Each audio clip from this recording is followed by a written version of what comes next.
முதல்ல இந்த வீடியோவை பாருங்க.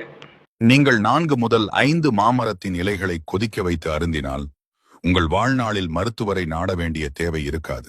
ஏனெனில் இது மிகவும் சக்தி வாய்ந்த நாட்டு வைத்தியமாகும். உங்கள் சர்க்கரை நோய் முழுமையாக கட்டுப்பாட்டிற்குள் வரும். இதயமும் இரத்த அழுத்தமும் சமநிலைப்படுத்தப்படும். கல்லீரல், சிறுநீரகம் ஆகியவை புதிய பாத்திரம் போல சுத்தமாகும். ஜீரண சக்தி மிகவும் பலமடையும். கல்லையும் கூட ஜீரணிக்கும் திறன் உருவாகும். சிறுநீரக கற்கள் வேரோடு நீக்கப்படும். உடல் பருமன் வெட்டி வீசப்படுவது போல குறையும். சுவாசக் கோளாறுகள், ஆஸ்துமா, இருமல் போன்றவை தானாகவே மறைந்து போகும். உங்கள் சருமம் உள்ளிருந்து வெள்ளை நிறத்தில் மூழ்கியது போல பிரகாசமாக மின்னும்.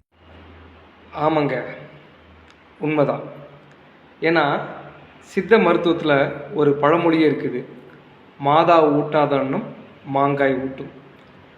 இதனோட சிறப்பு தெரிஞ்சுதான் நம்முடைய ஆரோவில் கொய்யா இலட்டியில் கொய்யா இலை, மா இலை, சர்க்கரை கொல்லி இலை, அமுக்குறாங்கிழங்கு, கரிஞ்சீரகம், வெந்தயம் இப்படி 6 பொருளை சேர்த்துருக்கோம்.